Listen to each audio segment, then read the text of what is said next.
वैसे तो पढ़ ही रहे हो सारे। आपके पॉलिटी कंप्लीट हो गई ना? स्टेट पॉलिटी वो भी हो गई।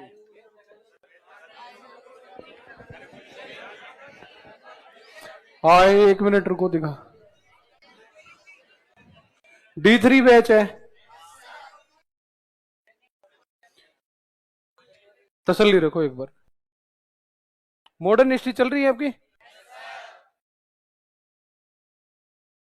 एकदम से यस सर बोल के सर। इकोनॉमी, एग्रीकल्चर से बाद का बाकी होगा। ठीक है। टेक्नोलॉजी बाकी है। ज्योग्राफी भी बाकी है आपकी। राजस्थान चल रही है अभी, है ना? ला भाई पेन देना, पॉलिटी तो कंप्लीट करने दो। पॉलिटी बाकी है।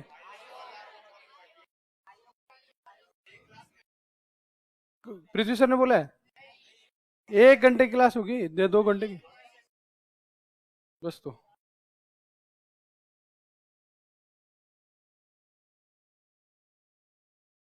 तब आपके क्या लगाना चाह रहे हो आप? मैथ्स।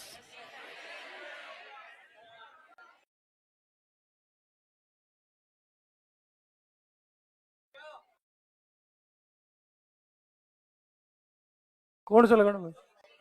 इतनी जोर से बोलोगे अभी लगा दे, तुम बताओ कौन सा लगाना है आपके। बाकी एक तो एंशियंट प्री के हिसाब से मिडल हो चुकी है आपकी, मॉडर्न चल ही रही है। तो मॉडर्न खत्म होगी हिस्ट्री, तो उसके बाद ही शुरू होगी। अब दो दो हिस्ट्री थोड़ी नहीं लग सकते। तो या तो ऑप्शन बचता है, या तो टेक्नोलॉजी लगाई जाए, है? या तो टेक्नोलॉजी लगाएं या फिर मैथमेटिक्स लगाएं। हेलो। हाँ। हेलो। हाँ।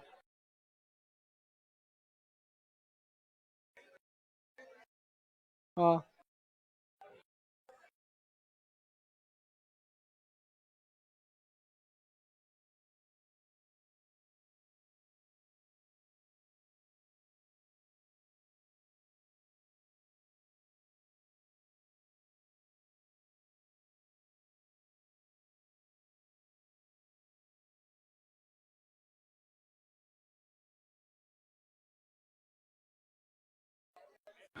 हाँ तो भाई ऑप्शन आपके, या तो टेक्नोलॉजी लग सकती है, बायोटेक और इकोलॉजी हो गई।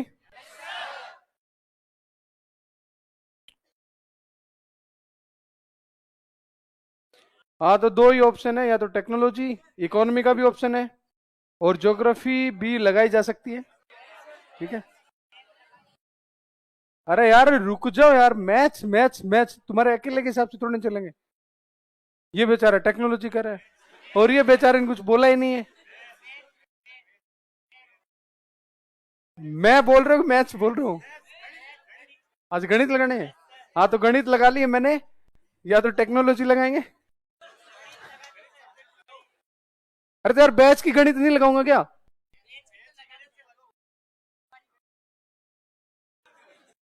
तब तक मेरे हिसाब से राजस्थान ज्योग्राफी खत्म हो जाएगी ना, एंडिंग फेज में आ रही होगी। तो राजस्थान ज्योग्राफी की जगह फिर बाद में मैथ्स लग जाएगी, और तो क्या होगा। अरे भाई पहले प्री के जो सब्जेक्ट है वही करवाने, वही लगाएंगे, और वही चल रहे हैं। भाई राजस्थान ज्योग्राफी भी तो खत्म होने वाली है ना, अब लगा देंगे। हाँ आर्ट एंड कल्चर भी लगेगी, थोड़ा तसल्ली रखो। अब बात यह है कि 15 मिनट का टाइम है, तो 15 मिनट के लिए आपके बैच में जो कल का पढ़ा है वो रिवाइज कराने के लिए कौन स्टूडेंट आगे आएगा? पृथ्वी सर। कौन है आपके बैच में? पृथ्वी है क्या? कौन है भाई? मना करने, D3 वालों को मना करने की तरफ। ये क्या है? ना ही कर दो यार। कौन है आपके बैच का? कौन स्टूडेंट आगे आएगा ये बताओ। आओगे आप में से कोई? सबने नीचे गर्दन कर ली, जैसे पता नहीं क्या ही हो गया। अरे आगे नहीं आना चाहते क्या स्टेज पे? डर लगता है? इधर से सबने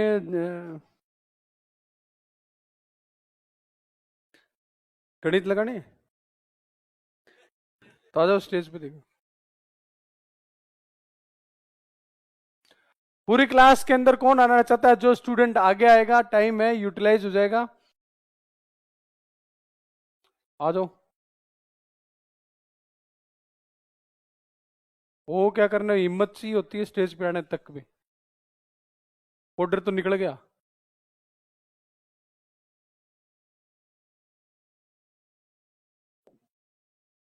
इनसे क्या डरना है? इनसे कौन है?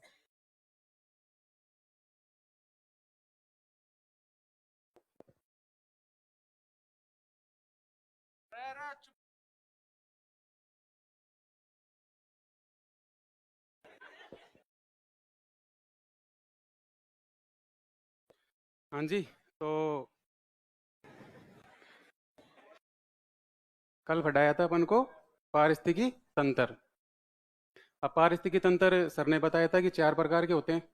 एक तो है मरु पारिस्थितिकी तंत्र, एक है अरावली पारिस्थितिकी तंत्र, एक है पूर्वी मैदानी पारिस्थितिकी तंत्र, और एक है हाडोती का पारिस्थितिकी तंत्र, है ना। तो सबसे पहले बात करते हैं अपन मरु पारिस्थितिकी तंत्र की। अब मरु पारिस्थितिकी तंत्र में देखा जाए तो वनस्पति, अच्छा वनस्पति कौन सी है? तो कटीली वनस्पति, या फिर मरुद्भिद वनस्पति, या छोटी झाड़ियाँ पाई जाती है। अब इनके उदाहरण देख लेते हैं अपन।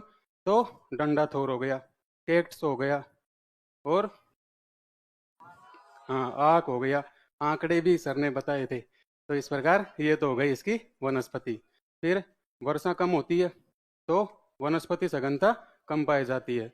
अब वनस्पति सघनता कम पाई जाती है तो जैव विविधता भी इनके अंदर कम पाई जाती है। फिर इनके अंदर कई वन्य जीव पाए जाते हैं, जैसे कि मरु लोमड़ी, गोडावण हो गया, है ना, चिंकारा हो गया, बटतितर हो गया, छोटा किलकिला हो गया, छोटा सॉरी काला हिरण हो गया, और काला तितर हो गया। फिर इसके बाद में बात करते हैं अपन अरावली, अरावली वाले पारिस्थितिकी तंत्र की। अब अरावली वाले पारिस्थितिकी तंत्र के अंदर अगर देखा जाए तो इसके अंदर जैव विविधता सर्वाधिक होती है। जो वर्षा होती है तो मध्यम वर्षा होती है, मतलब ज़्यादा भी नहीं होती तो कम भी नहीं होती, परंतु वनस्पति सघनता, पर्वतों वाला क्षेत्र है तो वनस्पति सघनता सर्वाधिक पाई जाती है। तो वनस्पति सघनता सर्वाधिक पाई जाएगी तो जैव विविधता भी इसके अंदर सर्वाधिक पाई जाती है। और इसका विस्तार अगर देखा जाए तो पारिस्थितिकी तंत्रों के अंदर सबसे ज़्यादा सर्वाधिक है। और इनके अंदर पाए जाने वाले वन्य जीव, जैसे कि उदयपुर का, अब अपन जो वन्य जीवों की बात कर रहे हैं तो वो क्या है? नहीं, शुभंकर की बात कर रहे हैं ना, कि भाई प्रत्येक जिलों के अपन शुभंकर देखेंगे। जैसे कि उदयपुर का हो गया कब्र बिज्जू, जैसे कि राजसमंद का भेड़िया हो गया, पाली के अंदर तेंदुआ हो गया, सिरोही के जंगली मुर्गे हो गए, जयपुर का चीतल हो गया, अलवर का सांभर हो गया, भरतपुर का सारस। वैसे भरतपुर के अंदर तो नहीं है ना।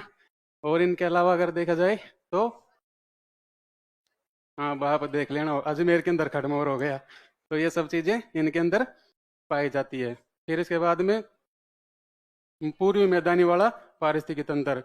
अगर पूर्वी वाले इसकी वनस्पति जो है अरावली वाले की, तो उष्ण दोक वन पाए जाते हैं, उपोष्ण सदाबहार वन पाए जाते हैं, और एक कौन सा रह गया, हाँ मानसूनी पतझड़ी वन भी इनके अंदर पाए जाते हैं। क्योंकि अपन ने सर ने अर्ध शिशु पढ़ाया था जब करौली और सवाई माधोपुर वाले को भी इसके अंदर सम्मिलित किया था। फिर इसके बाद में बात करें अपन पूर्वी मैदानी वाले की, तो पूर्वी मैदान के अंदर जो वर्षा होती है वो आर्द्र या उपद्र वाली जलवायु पाई जाती है, तो वर्षा ठीक ठाक होती है। सर ने बताया भी था कि भाई 75 से लेकर 110 सेमी तक वर्षा होती है यहाँ पर पूर्वी मैदानी वाले क्षेत्र के अंदर। अच्छा, पक्षी जैव विविधता यहाँ पर सर्वाधिक पाई जाती है। और अगर देखा जाए तो इनके अंदर पाए जाने वाले वन्य जीवों की अगर अपन बात करें तो वन्य जीवों के अंदर दो सागा, जैसे कि खरगोश हो गया, है ना, भरतपुर का सारस हो गया, करौली में घड़ियाल, वो तो उसमें देखेंगे अपन कौन से वाले में, हाडोती वाले के अंदर। और टोंक का हंस हो गया, फिर बांसवाड़ा का जलपीपी हो गया, डूंगरपुर का जांगिल हो गया, और चित्तौड़गढ़ का चौसिंगा हो गया। तो ये सब वन्य जीव है जो पूर्वी मैदानी वाले पारिस्थितिकी तंत्र के अंदर आते हैं। फिर अगर अपन बात करें हाडोती वाले की, तो हाडोती के अंदर जलीय जैव विविधता सर्वाधिक पाई जाती है, वर्षा भी सर्वाधिक होती है, मिट्टी काली पाई जाती है, इसकी जल अवशोषण क्षमता सर्वाधिक होती है। अब जल अवशोषण क्षमता सर्वाधिक होगी तो भूजल का स्तर और जो सतही जल है उसका स्तर ज्यादा रहेगा, तो जलीय जैव विविधता सर्वाधिक पाई जाती है। अब जलीय जैव विविधता सर्वाधिक पाई जाती है तो इनके अंदर पाए जाने वाले जो जिले हैं, मतलब इस क्षेत्र के अंदर आने वाले जो जिले हैं, उनके शुभंकर भी कुछ इस प्रकार के ही हैं। जैसे कि करौली, करौली के अंदर घड़ियाल हो गया, जैसे कि बारह, बारह का मगरमच्छ हो गया, कोटा का हाँ उदबिला हो गया, गांगेय सूस भी पाए जाते हैं, बूंदी का सुरखाब हो गया, तो इस पर झालावाड़ का गागरोनी तोता हो गया। तो ये हाडोती वाले क्या है, वन्य जीव है। तो इस प्रकार 4 क्षेत्रों के अंदर इनको बांटा गया है। फिर इसके बाद में सर ने बताया था अपन को कि ये जो पारिस्थितिकी तंत्र है इसके ऊपर भी खतरा मंडरा रहा है। तो खतरा किस प्रकार से हो सकता है? तो खतरा 2 प्रकार से हो सकता है। एक तो मानवीय खतरा, एक जलवायु का खतरा। अब मानवीय खतरे की अगर अपन बात करें तो जनसंख्या बढ़ रही है। अब जनसंख्या बढ़ रही है तो पशु संपदा भी बढ़ रही है। जनसंख्या बढ़ेगी तो नगरीकरण भी बढ़ेगा, उद्योगों का विस्तार होगा, और हाँ वनों की भाई नगरीकरण बढ़ेगा तो वो जो वनों की कटाई है वो भी होगी। पशु बढ़ेंगे तो पशुचारण ज्यादा होगा और वनों में कमी आएगी। और तो हाँ, मानव और जो वन्य जीव है उनके बीच में संघर्ष बढ़ेगा, क्योंकि अपन धीरे धीरे किसकी तरफ पलायन कर रहे हैं? वनों की ओर पलायन कर रहे हैं। और हाँ, और अरावली के अंदर खनन हो रहा है ज्यादा, तो इससे ये तो अपने हैं मानवीय खतरे। अगर अपन बात करें जलवायु खतरों की तो अल्प वर्षा मतलब कम वर्षा हो रही है, क्योंकि वनों की कटाई होगी तो जलवायु का परिवर्तन होगा और वर्षा कम होगी। और इसके अलावा भूजल स्तर में गिरावट होगी, सतही जल में गिरावट होगी। हैं?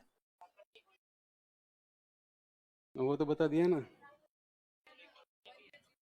अच्छा इसमें भी है तो इसमें भी मान लेना।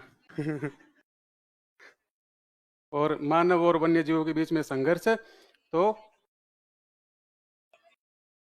हाँ, वन्य जीवों के बीच में संघर्ष है कि भाई वन कम होंगे तो जो उनका क्षेत्र है जो वन्य जीवों का वो कम होगा, और वो आपस में संघर्ष करेंगे उसको लेकर। और बढ़ता हुआ मरुस्थल भी है।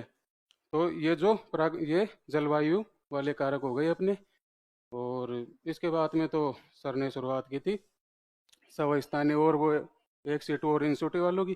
तो सवै स्थानों के अंदर तो क्या आएंगे कि जो मतलब एक तरीके से तो पर्यावरण वाले, और वो एक सीटों के अंदर कि जो मानवीय द्वारा बनाए गए हैं, मानव के द्वारा बनाए गए हैं। अब मानव के द्वारा क्या बनाए गए हैं? जैसे कि जंतु वाले हो गए, जैसे कि मरगवन हो गए, ये सब मानव के द्वारा विकसित किए जा रहे हैं। अगर अपन स्वस्थानिक की या इंस्टीट्यूटों की बात करें तो राष्ट्रीय उद्यान हो गए और वन्य जीव अभियान हो गए। इसके अंदर रामसर साइट हो गई, जैव मंडल हो गए, और हाँ टाइगर वाली परियोजना हो गई, मतलब बाघ संरक्षण परियोजना। तो ये सब इनके अंदर सम्मिलित है। यही तो पढ़ाया था करने सकने कल।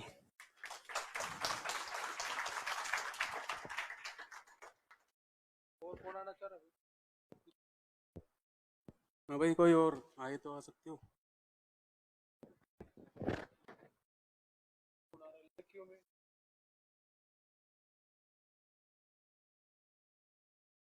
कोई नहीं आएगी।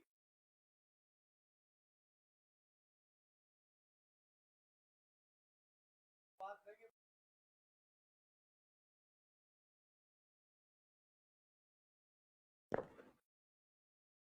लड़कियों से चैलेंज आ गया है। आने दे ऐसे। कौन आ रहा है भाई?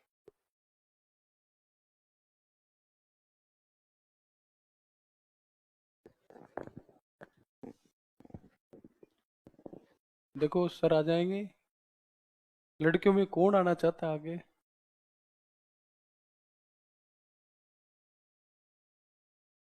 कौन हिम्मत करेंगे? एक बस।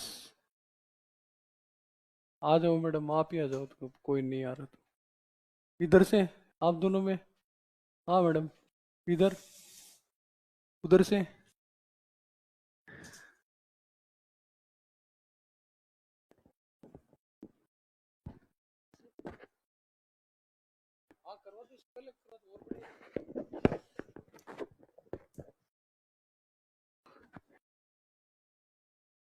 वनस्पति वाला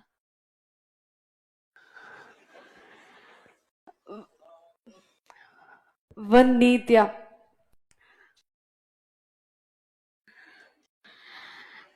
केंद्र की वन नीति और राज्य की वन नीति। केंद्र में वन नीति सबसे पहले 1854, फिर 1952, फिर 1988। 1988 में था कि जो पूरे जो भौगोलिक क्षेत्र है उसका 33%, पर्वतों का 60% और मैदानों का 20%।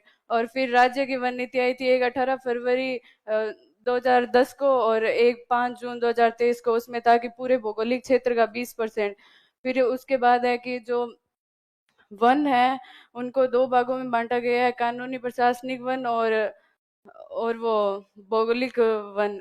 फिर जो कानूनी या प्रशासनिक वन है वो ना राज्य वन अधिनियम 1953 के अकॉर्डिंग उनको तीन भागों में बांटा गया है, आरक्षित वन, रक्षित वन और अवर्गीकृत वन। आरक्षित वन है वो उसमें होता है कि जो मैडम पेड़ों एक को मिनट। काटना हेलो हेलो प्रतिबंधित। हेलो मैडम एक। अब ये जो आपके बैच में एब्सेंट चल रहे हैं ना, अब बाहर मशीन लगेगी, कोई आइडेंटिटी कार्ड एक्सेप्ट नहीं होगा, आईडी कार्ड से आप अटेंडेंस लगा दो। अब तो फेस टू फेस लगेगी। अब मशीन को फेस दिखाओगे, वो कहेगी हाँ आ गया, और जाने के भी रखेंगे, आना और जाना दोनों। और घर वालों के पास मैसेज आएगा और आपके पास भी मैसेज आएगा कि आप आज क्लास में आ गए हो कि नहीं आए हो, जो भी है। ये अभी D9 तक तो हो गया, D8 हो गया, D7 हो गया। अब धीरे धीरे D1 तक सभी बैच का नंबर आ जाएगा और धीरे धीरे ये प्रोसेस हो जाएगी। जो स्टूडेंट टेस्ट नहीं देगा घर वालों के पास उसी दिन टेस्ट, जिस दिन रिजल्ट आएगा रिपोर्ट भी ऑटोमेटिक पहुंच जाएगी। काफी स्टूडेंट है ना पढ़ नहीं रहे, ये मेरा भी याद है क्योंकि D3 इस तरह का बैच तो नहीं था। तो मशीन आने वाले अभी 2-4 दिन में आपके यहाँ लग जाएगी। आप फेस से अटेंडेंस लगेगी और सारी इन्फॉर्मेशन जाएगी घर पे भी। अब लग गई, आज लग गई, आज लग गई है। और अटेंडेंस शुरू थोड़ी नहीं करी अभी, कल से। कल से क्या, दो दो या ज्यादा ज्यादा, कल शनिवार है, मंडे से शायद हो जाएगी। हाँ क्या पता आज ही हो जाए, चल तो रहा है काम। पर मंडे से जो स्टूडेंट एब्सेंट चल रहे हैं वो इस चीज का ध्यान रखें भाई। और आपने स्ट्रिक्टली कर देना, जाने की अपन उधर से कर देंगे भाई, इधर से एग्जिट इधर से एंट्री, सभी की अटेंडेंस लगेगी, कोई भी सिंगल स्टूडेंट नहीं रहेगा। और सभी को उस मशीन से लाइन लाइन से अपना अपना फेस दिखा के अंदर आना है, और जाते टाइम भी फेस दिखा के बाहर निकलना है। समझ गए, कई सीरियस हो गए। नहीं यही एक तरीका, भी ये भी करके देख लेते हैं या कितना सक्सेस होता है। कार्ड वाले में तो बेटे ये आया तो मेरा कार्ड लेके आ गया, इन्होंने क्या कि उस दोनों कार्ड लगा दिए, वो मशीन में अटेंडेंस लगी, नवीन भी आया और ये भी आया। तो ऐसे नहीं होता ना सर, गलत है ना। अरे मतलब अरे नहीं लेके आए, फॉर एग्जाम्पल दिया, तुम सीरियस क्यों हो रहे हो भाई। वो उधर से वो ऐसे उकसा रहा है जैसे आपका कार्ड कब लेके गया। तो ये बात है, इसलिए अपन ने ये किया है। और ये जो एबसेंट चल रहे हैं उनको बता देना कि भाई घर पे रिपोर्ट जाएगी ऑटोमेटिक। और आने वाले टाइम में फिर जो घर पे जो नहीं आएगा उसके घर पे फिर पेरेंट्स को फोन हो जाएगा। अटेंडेंस सीट हम एक्सेल डाउनलोड कर लेंगे, आज किस किस बैच में कौन कौन नहीं आया वो तुरंत डाउनलोड हो जाएगी। और फिर उसके प्रत्येक स्टूडेंट के घर पे पिताजी को फोन करके हम बताएंगे कि सर ये इस तरह से है, ये क्लास में नहीं आ रहा। और बाकी आपकी लोकेशन वाला भी कर देंगे शायद। कार्ड चेंज हो रहे हैं ना, उसके अंदर वो जीपीएस सेट होगा, कैसे कुछ ऐसा कार्ड आ रहा है अभी, लोकेशन और पता लग जाएगी।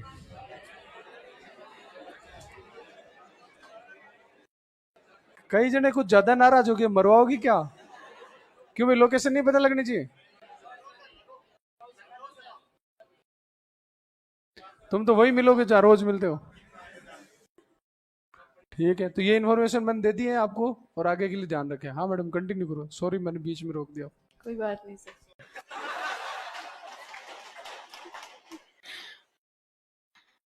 तो कानूनी या प्रशासनिक वन तीन भागों में बांटा गया, आरक्षित, रक्षित और अवर्गीकृत वन। आरक्षित वन होते हैं, इनमें पेड़ों की कटाई, पशुचारण और जो आखेट है उस पर कोई प्रतिबंध नहीं होता, 36.99%। और उदयपुर में सबसे ज्यादा है, प्रतिबंध होता है, सॉरी। और रक्षित वन जो है उनमें ना मतलब सीमित छूट दी जाती है, आखेट में तो प्रतिबंध होता ही है, और पशुचारण और वनों की कटाई में सीमित छूट दी जाती है, और ये है 56.51%, और 12 में सबसे ज्यादा है। फिर अवर्गीकृत वन है, इनमें ना कोई प्रतिबंध नहीं होता, आखेट पे प्रतिबंध होता है बस, और ये है 6.5%, और सबसे ज्यादा बीकानेर में। और इसके बाद भौगोलिक वन, भौगोलिक वन मतलब भौगोलिक कारकों के आधार पर, जैसे वर्षा, तापमान, उच्चावच के आधार पर कुछ भागों में बांटा गया है, जिसमें उपोष्ण सदाबहार वन है। ये यहाँ पे वर्षा सर्वाधिक 150 सेंटीमीटर और 1% भौगोलिक क्षेत्र के 1% पर पाया जाता है, और माउंट आबू सिरोही में। और इसमें जो पादप है वो है अंबरतरी, जामुन, बांस। और फिर इसके बाद है उष्ण सागवान वन। उष्ण सागवान वन है जो भौगोलिक क्षेत्र का 7% है, और वर्षा है इसमें 75 से 110 सेंटीमीटर। और इसमें जो इसका जो है वो विस्तार है वागड़ क्षेत्र और हाड़ौती क्षेत्र। वागड़ क्षेत्र डूंगरपुर, बांसवाड़ा, प्रतापगढ़, और हाड़ौती क्षेत्र में बूंदी, नैया, कोटापारा, झालावाड़। और इसमें जो पादप है वो है सागवान और गुल्लर, महुआ, तेंदू। और इस इनका मतलब उपयोग औद्योगिक क्षेत्र में और इमारती लकड़ियों के रूप में। और इसके बाद है उष्ण शुष्क मानसूनी या पतझड़ वन, और ये है 28%। और इनका विस्तार है अलवर, भरतपुर, डीग, करौली, धौलपुर, और राजसमंद, भीलवाड़ा, उदयपुर, चित्तौड़। और इनमें वन है, और सॉरी, वर्षा है 50 से 80 सेंटीमीटर, और ये 28%। और इसमें पादप है साल, साल, सागवान, शीशम, और चंदन, पलास, आम, खेर। और इसके बाद है उष्ण धोक वन। धोक वन है, ये सर्वाधिक है 58% पे, और इनमें वर्षा है 30 से 60 सेंटीमीटर। और ये है एक तो अर्धशुष्क मरुस्थल वाला वो क्षेत्र, अरावली क्षेत्र, और करौली, सवाई माधोपुर। और वनस्पति धोक में है, धोक हो गया, खेजड़ी, रोहिड़ा, बबूल, केर, पैर। और इसके बाद में उष्ण मरुद, भिद या कंटीले है। इसमें ये है 6% पे, और वर्षा होती है 0 से 30 सेंटीमीटर, और ये पश्चिमी राजस्थान में है। और इनमें जो वनस्पति है मतलब वनस्पति में है आक, और ये कैक्टस, डंडा थोर, नागफनी, कंटीली झाड़ियाँ। ओके, और इतना ही बहुत है सर, इतना बहुत।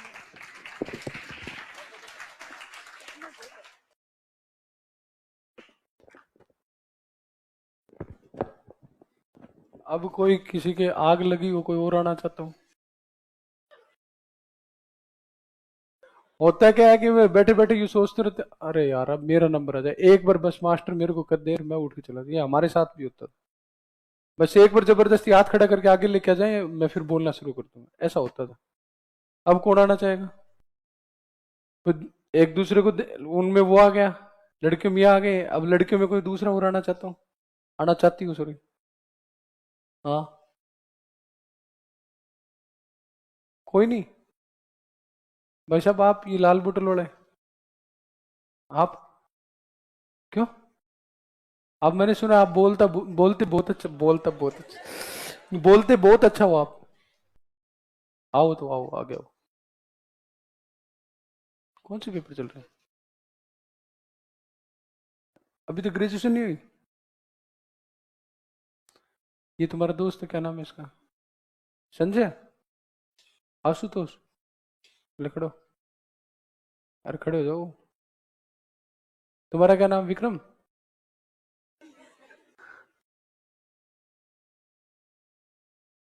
आप आ जाओ, जल्दी आ जाओ, 2 मिनट में सर आ जाएंगे। हाँ हाँ आ जाओ। मैं फोन कर दूंगा घर पे, ध्यान रखना। फटाफट आओ, देख के बोलना है, देख के। हैं? अरे देख के बोलना है। आओ तो सही तुम। अ- अरे जल्दी आ जाओ यार, फिर सर आ जाएंगे। लो खड़े।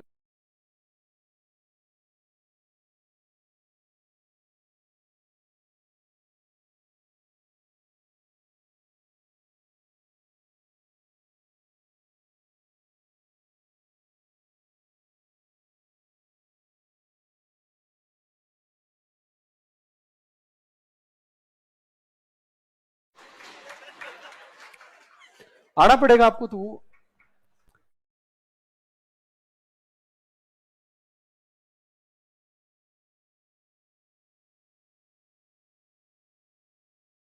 हेलो, इसकी वॉल्यूम बढ़ाना।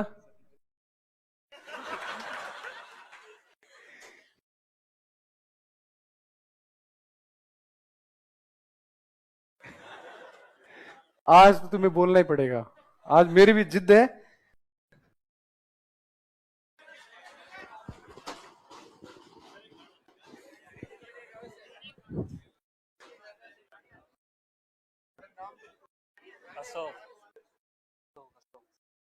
हेलो। हाँ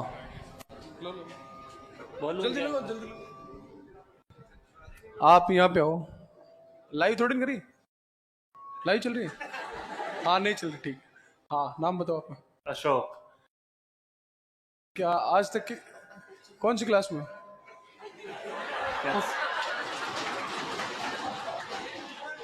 क्लास कौन सी है? अभी ज्योग्राफी की है और इसकी ज्योग्राफी क्लास है। कौन से सर पढ़ाते हैं? विजय सिहाग सर। विजय सियाग सर। अच्छा, आरएस में क्या क्या होता है? किस बिहार पे पूछ रहे हो, पोस्ट है या सिलेबस? तुम सिलेबस ही बता दो। सर बहुत बड़ा है।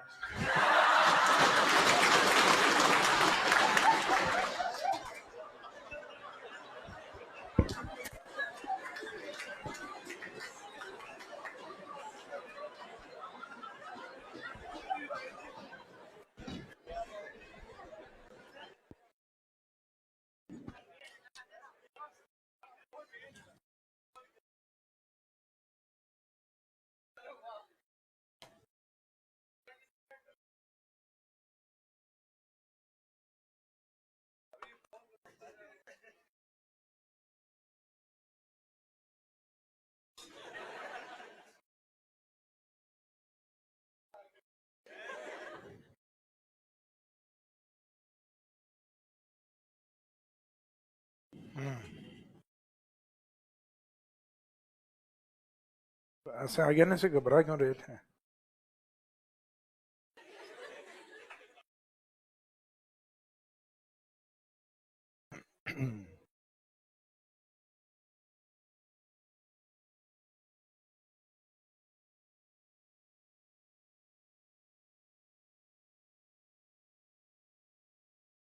हाँ जी।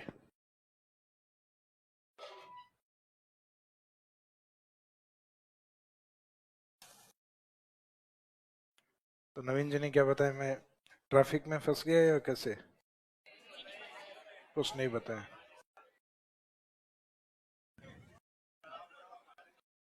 नहीं, मैं वो कुछ बताते तो बताता, अब तो क्या ही बताऊं। आ जाओ। लास्ट में वाइल्ड लाइफ वाला पार्ट चल रहा था अपना। 3 दिन हो गए जंगल में घूम रहे हैं। वाइल्ड लाइफ एंड बायोडाइवर्सिटी वाला पार्ट है इसके अंदर। लास्ट में बात हुई थी अपनी इन सिटू साइट जो है, उसके अंदर मैक्सिमम बायोडाइवर्सिटी वाली साइट, जिनको हम कहते हैं बायोस्फीयर रिजर्व एरिया, जैवमंडल, जिसके बारे में बताया राजस्थान में एक भी नहीं है, 0 है। नेशनल पार्क, इनकी काउंटिंग इंडिया में अप्रोक्सीमेट 100 के आसपास है, जिसमें राजस्थान में 3 मानी गई है। सेंचुरीज की जो संख्या है, अभ्यारण्य जो है इंडिया में लगभग 570 के आसपास है, राजस्थान में 26 है। और जो अभी ना तो नेशनल पार्क बनाए जा सकते हैं और ना ही सेंचुरी में काउंट हो सकते हैं, वो हैं अपने कंजर्वेशन रिजर्व एरियाज, जो अभी वर्तमान में 37। फिर इन्हीं नेशनल पार्क और अभ्यारण्यों से रिलेवेंट प्रोजेक्ट चलते हैं अपने टाइगर प्रोजेक्ट, बाघ परियोजना। जो लास्ट वाले टॉपिक में हमने बात भी की थी कि बाघ परियोजना की जो शुरुआत है वो 1973 वाइल्ड लाइफ प्रोटेक्शन एक्ट बना था, उसके नेक्स्ट ईयर वन्य जीव संरक्षण अधिनियम 1972 और बाघ परियोजना 1973। तो वो एक्ट था और ये प्रोजेक्ट था, टाइगर प्रोजेक्ट। इसके बाद में रामसर साइट। तो रामसर साइट ये भी मोस्टली नेचुरल साइट होती हैं। वर्तमान में राजस्थान में कितनी हो चुकी हैं? ये पहले काउंटिंग में 2 थी, आपके सही नोट्सों में 2 ही लिखी हुई है इनमें, तो ये अपडेट करेंगे क्योंकि अभी बनी है। तो इसमें 2 नए अपडेट आ गए हैं। इसके बाद में आखेट निषेध।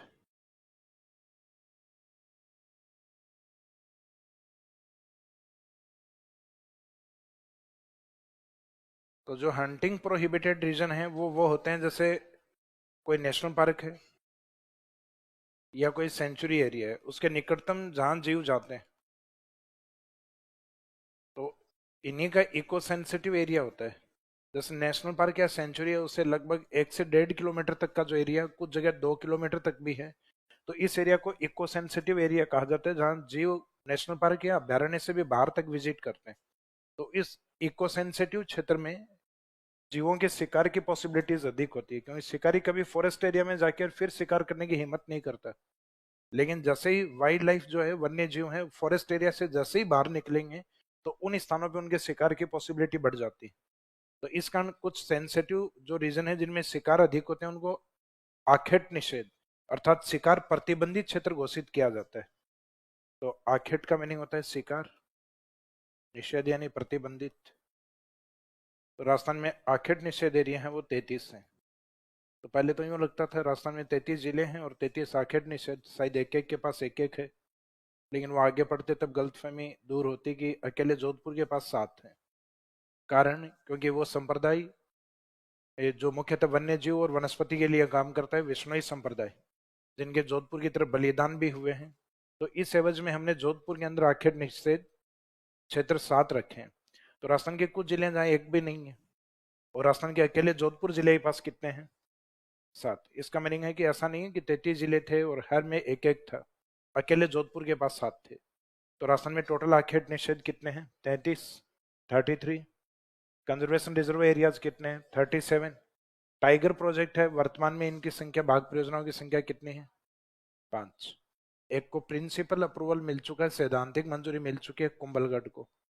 तो सैद्धांतिक मंजूरी का मीनिंग है कि टीम ने वहां के एक बार मॉनिटर किया है और वो टाइगर प्रोजेक्ट के अनुकूल है। फाइनली एनटीए उसके ऊपर डिसीजन लेकर, नेशनल टाइगर अथॉरिटी, जो इकोलॉजी में भी नाम सुनते हो ना, तो ये फाइनली डिक्लेयर करेगा कि उसको शामिल किया जाए या नहीं किया जाए। तो वहां से जो एक टीम आई है, तो प्राइमरी जो पहला सर्वे होता है उसके अंदर तो इसको अप्रूवल मिला है, तो इस कारण कहा गया सैद्धांतिक मंजूरी मिल चुकी और हो चुका है। हो सकता है कि एनटीए इसको कैंसिल कर दे, तो इसका मीनिंग फिर शामिल नहीं होगा।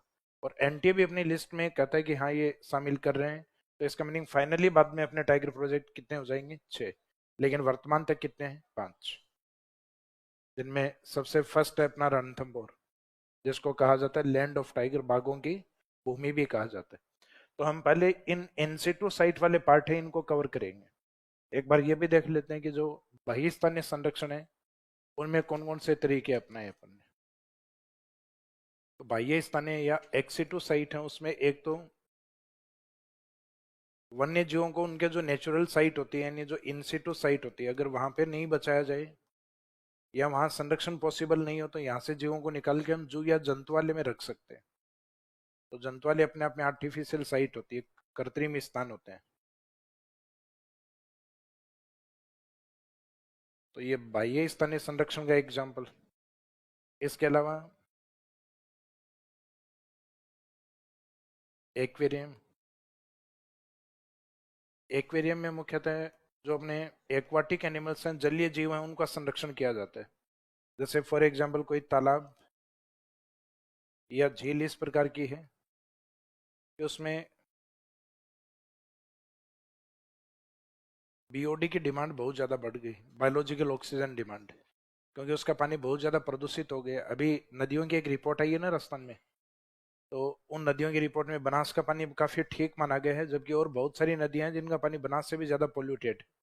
मैंने जब रिवर्स लिखवाई थी उसमें लिखवाया था आपको कि Banas is the most polluted river of Rajasthan. तो 2017 के अंदर जो अपना प्रदूषण विभाग है उनके द्वारा जो सर्वे करवाया गया था उसमें बनास सबसे ज़्यादा प्रदूषित थी कुछ साइट के ऊपर।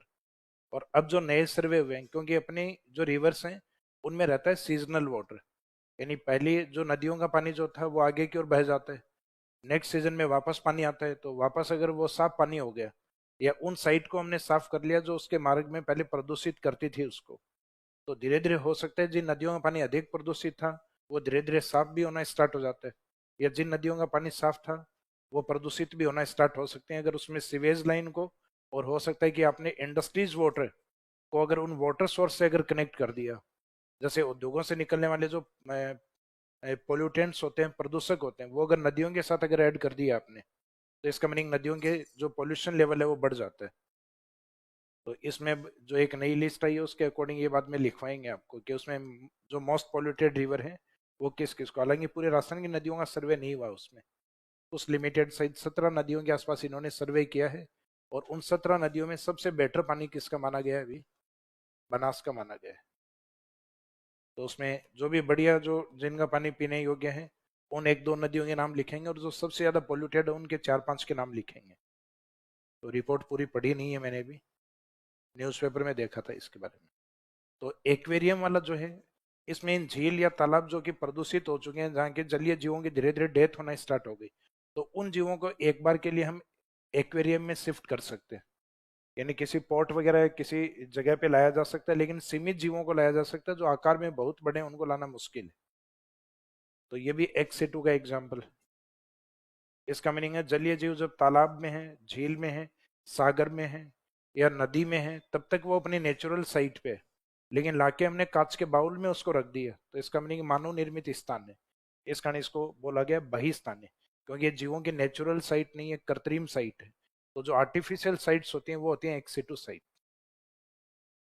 और इसके अलावा अपने राजस्थान में डियर पार्क, मृग उद्यान, मृग उद्यान इसलिए बनाए जाते हैं कि राजस्थान के अंदर कुछ जगह टाइगर प्रोजेक्ट चलाए जा रहे हैं।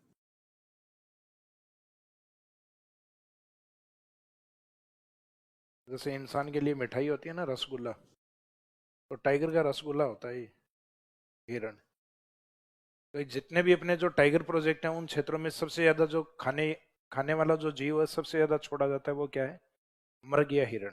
तो कहीं ना कहीं इनकी संख्या में एक समय के बाद कमी आएगी, तो गवर्नमेंट को भी पता है, तो उन्होंने पहले से इनके क्या कर रखे हैं, इनके जो नेचुरल साइट है उनसे बाहर रख के और इनके आर्टिफिशियल साइट पे इनके ब्रीडिंग का ध्यान दिया जाता है, कि कुछ कृत्रिम स्थानों पे सिर्फ हिरणों को ही रखा जाता है, जहाँ टाइम टू टाइम उनके ब्रीडिंग के माध्यम से उनकी संख्या को तेजी से बढ़ाया जाता है, और जो संख्या बढ़ती है उसकी खेप कंटिन्यूस फॉरेस्ट्री एरिया में छोड़ा जाता है जहाँ टाइगर प्रोजेक्ट अधिक है, ताकि उन बाघों को पर्याप्त भोजन मिलता रहे, वो इंसानों पे अटैक नहीं करें या आपस में एक दूसरे को नहीं, एक दूसरे को टेरिटोरियल एरिया में एक दूसरे पे अटैक नहीं करें।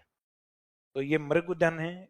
जब हिरण अगर नेशनल पार्क में है, वो सेंचुरी में है, तब तक वो अपने इंसिटू साइट पे है, लेकिन उसको अगर मृग उद्यान में लाके छोड़ दिया तो राजस्थान में 7 मृग उद्यान बनाए गए हैं, जो कि अपने आप में बहिस्थानीय संरक्षण का एग्जाम्पल। और एक जीन बैंक, तो जीन बैंक तो अपने आप में लेबोरेटरी होती है जिसमें जीवों के जीन को सुरक्षित रखा जाता है, ताकि भविष्य के अंदर उस प्रकार के जीव अगर समाप्त भी हो जाएं तो उनके जीन के माध्यम से उस प्रकार के जीवों को बाद में डेवलप किया जा सकता हो। तो इसका मीनिंग है जीन बैंक की अपने आप में एक आर्टिफिशियल साइट। तो ये वाले जो 3-4 पॉइंट हैं ये रट लीजिए कि ये एक्सिटू के एग्जाम्पल हैं, और इनके बाद में जो अपने को याद कम हो रहे हैं वो सब इनसिटू, क्योंकि इनसिटू साइट है उसमें ज्यादा है। जैसे इसमें कुछ तो देख के समझ में आ जाएंगे कि जीन बैंक, तो जीन बैंक फॉरेस्ट एरिया में नहीं होता कभी, तो जीन बैंक हमेशा लेबोरेटरीज में होते हैं, सिटी एरियाज में होते हैं जहाँ सुविधाएं अधिक हो। तो इसका मीनिंग जीन बैंक की पॉसिबिलिटी एक्सिटू साइट पे ही है। मृग उद्यान या डियर उद्यान ये थोड़ा कंफ्यूज करने वाला है कि मृग उद्यान तो शायद सेंचुरी एरिया उसके आसपास ही होगा, तो ये मुख्यतः सिटी के अंदर भी बनाए गए हैं।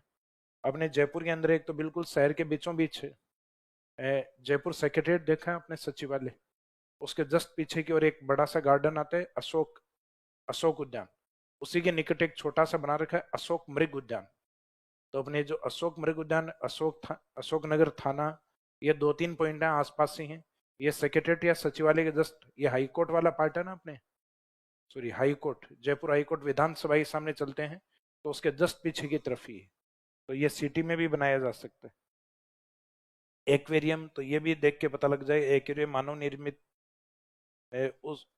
मानव निर्मित साधनों में काउंट किया जाएगा। और जू या जंतुआलय हैं, यह तो मानव निर्मित स्थान है जिनको आजकल हमने किस में शिफ्ट कर रखा है। लास्ट वाले टॉपिक में मैंने कुछ पार्क या गार्डन लिखवाए थे, उसमें सबसे पहले लिखवाया था बायोलॉजिकल पार्क, जो कि अभी तक 4 बन चुके हैं। तो 4 जू या जंतुआलय तो शिफ्ट हो चुके हैं, और एक का काम चल रहा था बीकानेर वाले का, मरुधरा, ये लिखवा था ना मरुधरा बीकानेर, ये निर्माणाधीन है। जबकि 2 प्रस्तावित हैं, एक तो अजमेर पुष्कर और एक भरतपुर वाला। तो इस तरीके से इसमें अपने को ये दो पार्ट कवर करने, एक तो एक्स सिटू साइट और जीवों का स्वयं का स्थान इन सिटू साइट। तो इसमें सबसे पहले जैव मंडल तो अपने राजस्थान में एक भी नहीं है, तो ये स्टार्ट ही नहीं करना अपने को। फिर स्टार्ट करेंगे सबसे पहले नेशनल पार्क। तो राजस्थान में नेशनल पार्क वाली साइट है वो कितनी है, तो इसमें 3 है, और तीनों के तीनों रावली के ईस्ट में है। क्योंकि नेशनल पार्क उन साइट पे होते हैं जहाँ पे मुख्यतः बायोडाइवर्सिटी ज़्यादा हो, और राजस्थान में बायोडाइवर्सिटी ज़्यादा मिलने की पॉसिबिलिटी अरावली या अरावली के ईस्ट में है, जहाँ मुख्यतः वर्षा अधिक होगी, और वर्षा अधिक होगी तो वहाँ जीव और फॉरेस्ट्री एरिया ज़्यादा होगा। तो राजस्थान के तीनों नेशनल पार्क अरावली के ईस्ट में है। एक है रणथंभौर,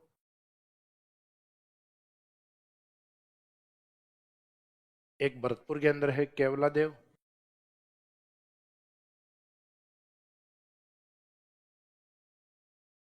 एक कोटा और चित्तौड़गढ़ के बीच में है मुकुंद्रा।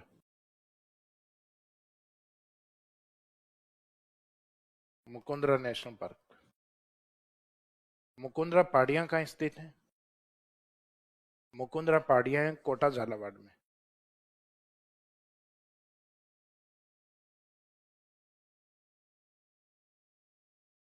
मुकुंद्रा हिल्स, जिसके बारे में हम हाड़ौती में पहले पढ़ चुके हैं, उसमें रहेगा कोटा, और कोटा के साथ दूसरा डिस्ट्रिक्ट झालावाड़। फिर है मुकुंद्रा नेशनल पार्क, जिसके बारे में अभी अपन पढ़ रहे हैं, इसमें है कोटा, और कोटा के साथ रहेगा चित्तौड़। ये खास बात कि इसमें झालावाड़ नहीं रहेगा, चित्तौड़ रहेगा। तो नेशनल पार्क लगते हैं आंसर अलग रहेगा, कोटा सब में कॉमन रहेगा। मुकुंद्रा कॉन्सेप्ट जहाँ पे भी आएगा कोटा सब में कॉमन रहेगा। इसका मीनिंग कोटा का इंपॉर्टेंस नहीं है, ये कोटा तो हर आंसर में है, तो इसका मीनिंग कोटा के साथ क्या है उसका इंपॉर्टेंस है। तो मुकुंद्रा की पहाड़ियां, देन आंसर रहेगा Kota and Jhalawar. Mukundra national park, तो कोटा तो रहेगा, कोटा एंड चित्तौड़। तो नेशनल पार्क में झालावाड़ का एरिया नहीं लेके चित्तौड़ का एरिया रिजर्व एरिया किया गया इसमें। फिर बाद में मुकुंद्रा टाइगर प्रोजेक्ट, मुकुंद्रा बाघ परियोजना। तो मुकुंद्रा बाघ परियोजना जो हाड़ौती के 4 मुख्य जिले हैं उनमें से 3 इसमें लेने हैं। हालांकि एक बार तो चारों ही बोलने हैं अपने को, कोटा, बूंदी, बारा, झालावाड़। फिर बारा को बाहर करना है, किसको बाहर करना है, और बारा की जगह बोलना है चित्तौड़। तो इसमें 4 डिस्ट्रिक्ट हैं, कोटा, बूंदी, बारा, झालावाड़। फिर बारा को हटा के उसकी जगह चित्तौड़ शब्द यूज करना है। तो मुकुंद्रा टाइगर प्रोजेक्ट में अलग जिले, हालांकि इसमें भी कोटा वापस आएगा। कोटा, बूंदी, बारा नहीं लिखना है, झालावाड़ और बारा की जगह क्या यूज करना है, चित्तौड़गढ़। इसका मीनिंग मुकुंद्रा की ओर जो बाघ ले जाए जाते हैं वो बाघ मुख्यतः इन 4 जिलों में विचरण करता है, इन 4 डिस्ट्रिक्ट के अंदर उसका एरिया माना जाता है। इस कारण मुकुंद्रा टाइगर प्रोजेक्ट में नंबर ऑफ डिस्ट्रिक्ट अधिक है। रणथंभौर कहाँ स्थित है, सवाई माधोपुर। रणथंभौर टाइगर प्रोजेक्ट कहाँ स्थित है,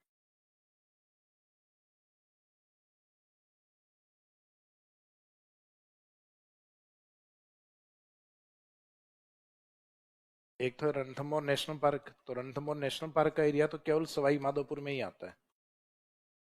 और एक रणथंभौर नेशनल पार्क नहीं होके रणथंभौर टाइगर प्रोजेक्ट आ गया। तो रणथंभौर के जो टाइगर हैं उनके लिए रिजर्व एरिया सवाई माधोपुर तो है, लेकिन यहाँ के जो बाघ है अपने ईस्ट में करौली में भी जाते हैं, तो इनके लिए आरक्षित क्षेत्र करौली भी शामिल किया गया है, कैला देवी एरिया। यहाँ के जो बाघ हैं इस साइड में नॉर्थ वेस्ट की ओर टोंक तक भी चले जाते हैं। हालांकि टोंक में कोई अभ्यारण्य वगैरह नहीं है, तो forest area, open forest area वो होते हैं, तो उन क्षेत्र में भी चले जाते हैं। सवाई माधोपुर के नीचे हाड़ौती का एक प्रमुख जिला जो कि सीमा पे स्थित नहीं है, बूंदी। हालांकि बूंदी वाले एरिया है, उस एरिया में तो अलग से एक सेंचुरी और बना दिया हमने, रामगढ़ विषधारी। क्या नाम है? रामगढ़ विषधारी। तो रामगढ़ विषधारी तक भी, हालांकि इस साइड में टाइगर कम, टाइगरेस ज्यादा जाती, तो रामगढ़ विषधारी को बाघिनों का जच्चा घर भी कहा जाता है, यानी जहाँ वो बच्चों को जन्म देती है, यानी डिलीवरी होम ऑफ टाइगरेस। हालांकि टाइगरेस जनरली कम लिखा जाता है, टाइगरी लिख दिया जाता है। बाघों का जच्चा घर, तो बाघ कौन सा बच्चा पैदा करता है? भाई योगदान होता है, लेकिन वो नहीं है जो बूंदी की ओर जाने वाला है। रुको रुको, ये हाथ यूं लेके ही बैठे रहते हो क्या तुम लोग? बात मुंह से नहीं निकलती उससे पहले। तो ये सवाई माधोपुर नेशनल पार्क कितने जिलों में है? नेशनल पार्क केवल सवाई माधोपुर में है, सॉरी, रणथंभौर नेशनल पार्क। पहले नाम सवाई माधोपुर ही था इसका, जब एज ए सेंचुरी के तौर पे था, क्योंकि बन 1955 में बन चुका है, लेकिन नेशनल पार्क का दर्जा इसको 1980 में मिला है, 1980 में। तो 1980 में जैसे ही नेशनल पार्क के रूप में आया, तो सवाई माधोपुर अभ्यारण्य का नाम चेंज करके फिर क्या रखा गया? Ranthambore national park. तो ये सवाई माधोपुर नेशनल पार्क है, रणथंभौर नेशनल पार्क के जिले में है, केवल सवाई माधोपुर में। लेकिन टाइगर प्रोजेक्ट कितने जिलों में है? तब आंसर आएगा 4 जिलों में। तो सेम वैसे ही मुकुंदरा नेशनल पार्क है कोटा चित्तौड़ में, और मुकुंदरा टाइगर प्रोजेक्ट कितने जिलों में? लगभग कंप्लीट हाड़ौती में है, 12 को छोड़ के, 12 की जगह चित्तौड़ लिखना है। तो इस वाले में थोड़ा सा ध्यान रखना आप कि मुकुंदरा वाला टाइटल के साथ यूज क्या हो रहा है। हिल्स यूज हो रहा है तो कोटा के साथ Jhalawar, Mukundra national park use हो रहा है तो कोटा के साथ चित्तौड़, और टाइगर प्रोजेक्ट है तो 4 जिले रहेंगे। 12 के साथ क्या, 12 की जगह क्या लिखना है? चित्तौड़ लिखना है। तो कोटा, बूंदी, झालावाड़ और 12 हटा के चित्तौड़। तो सबसे पहले तो अपने नेशनल पार्क या जो राष्ट्रीय उद्यान कितने हैं, सबसे पहली काउंटिंग तो ये आनी चाहिए कि 3 है। 3 में नंबर फर्स्ट कौन है? रणथंभौर। अभी बताया था कब बना? 1980, 1980 में नेशनल पार्क बना था। केवलादेव नेक्स्ट ईयर बना था, नेक्स्ट ईयर यानी 1981 में। तो रणथंभौर किस जिले में? ये सवाई माधोपुर में, ये भरतपुर में, कोटा और चित्तौड़गढ़। मुकुंदरा हिल्स अगर होती है तो कोटा झालावाड़, और मुकुंदरा नेशनल पार्क है तो कोटा और चित्तौड़गढ़। तो इस वाला ज्यादा इंपॉर्टेंट है क्योंकि गड़बड़ इसी में होगी। बाकी तो नाम लगभग ध्यान है अपने, कई बार आ भी चुके हैं ये सब। अजान डैम पढ़ाया था, उसमें था अपना केवलादेव। रणथंभौर है, टूरिज्म साइट के लिए भी प्रसिद्ध है। त्रिनेत्र गणेश मंदिर, आर्ट एंड कल्चर में भी बात होगी, हिस्ट्री में भी बात होगी, ज्योग्राफी में भी बात होती है। तो रणथंभौर तो कई बार रिपीट हो चुका है, इसका ये तो ध्यान रहता है सवाई माधोपुर में। Mukundra national park Kota and Chittorgarh. ये बनाया गया 2012 के अंदर। हालांकि मुकुंदरा टाइगर प्रोजेक्ट भी बना था, और टाइगर प्रोजेक्ट ये नेक्स्ट ईयर बना है 2013 में। तो इसमें दोनों टाइटल कंटिन्यूस दिए हुए हैं, एक 12 में मिला हुआ है, एक टाइटल 13 में मिला हुआ है। 12 में नेशनल पार्क का टैग मिला है इसको, और 13 में इसको टाइगर प्रोजेक्ट का टैग मिला हुआ है। तो इसमें कंफ्यूज अधिक रहते हैं कि मुकुंदरा में नेशनल पार्क 12 में बना है या टाइगर प्रोजेक्ट 12 में आया है, क्योंकि वो कंटिन्यूस है 12 और 13। तो इसको याद रखने का तरीका ये है कि आप तीनों नेशनल पार्क जो याद करते हो तो उसमें आगे जो डेटा यूज करते हो, 1980 जीरो आ गया इसमें, फिर नेक्स्ट में 1981 1 आ गया, फिर 2012 इसमें 2 आ गया। तो लास्ट वाले डिजिट है वो सीक्वेंस में चलने चाहिए, 0 0 के बाद में 1 और 1 के बाद में 2। तो यहाँ गलती से भी 3 नहीं करना है, क्योंकि मैं लास्ट वाला सीक्वेंस चेक कर लेना कि 0 1 और 2 आ रहा है तो इसका मीनिंग ये नेशनल पार्क। हालांकि कंटिन्यूस ऐसे नहीं है, 80 81 82 कर दो आप, तो ये 1982 नहीं 2012 है। तो ये थोड़ा सा ध्यान रखिएगा। अब रणथंभौर का एरिया आपको ध्यान है कि कौन से क्षेत्र में? सवाई माधोपुर। भरतपुर वाला जो केवलादेव है उसका भी एरिया ध्यान है, केवलादेव का भरतपुर। और मुकुंदरा ही, जो Mukundra national park, Mukundra national park ये 2 जिलों में है, कोटा और चित्तौड़। फिर इसके अंदर इनके एरिया, जो टोटल ज्योग्राफिकल एरिया कितने वर्ग किलोमीटर एरिया में फैले हुए हैं, तो रणथंभौर का जो एरिया है वो लगभग 82 वर्ग किलोमीटर एरिया में, और इस 282 में अगर आप यहाँ पॉइंट लगा देते हो तो लगभग 28-29 के आसपास ही है। केवलादेव मात्र 29 वर्ग किलोमीटर है। राजस्थान के तीनों नेशनल पार्क में सबसे छोटा नेशनल पार्क केवलादेव है। कारण क्योंकि यहाँ वाइल्ड लाइफ में एनिमल्स नहीं है, पशु नहीं है, सिर्फ पक्षी हैं। तो इस कारण पक्षियों के लिए बहुत बड़ा एरिया इसमें कवर नहीं करके छोटा ही एरिया रखा है, मात्र 29 वर्ग किलोमीटर। तो इसमें 282, इसमें 29 वर्ग किलोमीटर एरिया, और लास्ट वाले में 297.62 है क्या, 62, यानी अप्रोक्सीमेट लगभग 300 के आसपास। पहले ये अपना जो मुकुंदरा नेशनल पार्क है, पहले इसका एरिया हुआ करता था 199.55, तो राउंड फिगर में इसको लिखते थे 200 वर्ग किलोमीटर एरिया। कुछ समय पहले इसका गवर्नमेंट का एक नया नोटिफिकेशन आया, उसमें इसके एरिया को बढ़ा के कितना बताया गया है, 297। तो अब राजस्थान में ये लार्जेस्ट हो गया है। अदरवाइज पहले हम रणथंभौर सवाई माधोपुर इसको फर्स्ट भी बोलते थे राजस्थान में, और इसको लार्जेस्ट भी बोलते थे कि Ranthambore national park is the first national park of Rajasthan and largest national park of Rajasthan. तो अब लार्जेस्ट वाला जो टैग है रणथंभौर का, वो किसने छीन लिया है। अब आगे जितने भी नेशनल पार्क बन जाए, लेकिन रणथंभौर का एक टैग ऐसा है जो हमेशा रणथंभौर के पास ही रहेगा, पहला नेशनल पार्क। तो पहला क्योंकि हम कोई टाइम मशीन से पीछे जाके और बाद में घोषित करके आ जाए, बात अलग है। बाकी प्रेजेंट में पॉसिबल नहीं है कि पहला हम किसी पहले और किसी को घोषणा कर देंगे पहला हम इसको मानेंगे, तो ऐसा अनाउंसमेंट पॉसिबल नहीं है। तो ये टैग हमेशा इसी के पास रहेगा। राजस्थान का फर्स्ट नेशनल पार्क कौन है, रणथंभौर। और लार्जेस्ट कौन सा है, मुकुंदरा नेशनल पार्क। हालांकि लार्जेस्ट भी है और न्यूली नेशनल पार्क भी, सबसे नया राष्ट्रीय उद्यान भी। हालांकि नए वाला टैग तो टाइम टू टाइम चेंज हो सकता है, इसके बाद जो बनेगा वो अपने आप में नया हो जाएगा, और वो हो सकता है कि बड़े का टैग भी चेंज हो जाए वापस। तो इन तीनों के अंदर जब भी आपको लिखना पड़े तो कम से कम 2 या 3 लाइनें ऐसी हैं स्टार्टिंग जो बड़ी बेसिक सी हैं। जैसे रणथंभौर के अंदर आपको स्टार्टिंग करना पड़े तो Ranthambore national park is situated in Sawai Madhopur and listed as national park in 1980। ये 1980 में राष्ट्रीय उद्यान के रूप में लिस्टेड है या सूचित किया गया है, अधिसूचित किया गया है। और इसका टोटल जो एरिया है, जोग्राफिकल एरिया, तो it's total geography area is 282 वर्ग किलोमीटर एरिया। तो ये 2-3 फैक्ट हैं इसमें रटने पड़ेंगे।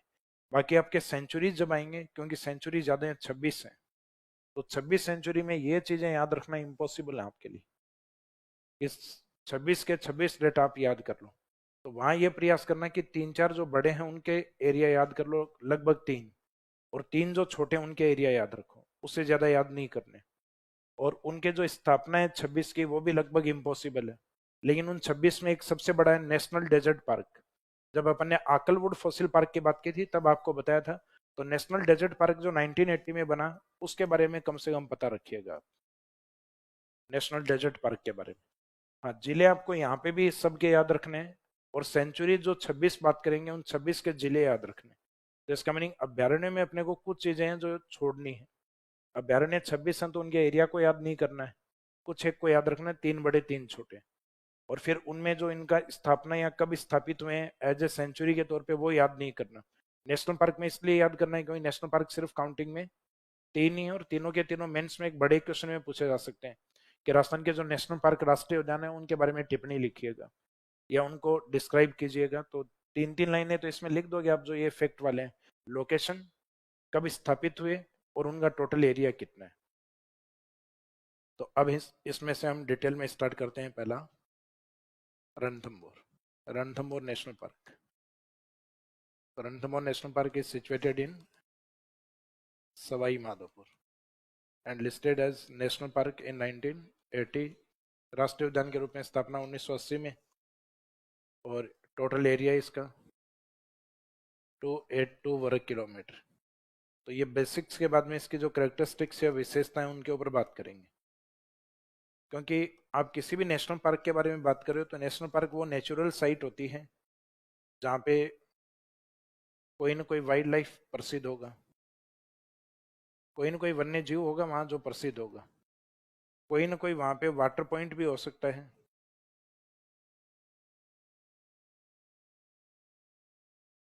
वाटर पॉइंट रिवर के रूप में हो सकता है, कोई टैंक या तालाब के रूप में हो सकता है, या कोई डैम के रूप में हो सकता है, या फिर कोई अदर करेक्टरिस्टिक्स या विशेषता उससे रिलेवेंट हो सकती है। तो यहाँ रिवर, टैंक, डैम, इनके बारे में बात की जा सकती है। वाटर पॉइंट के बारे में हो सकता है कोई हिस्टोरिकल या कल्चरल साइट हो।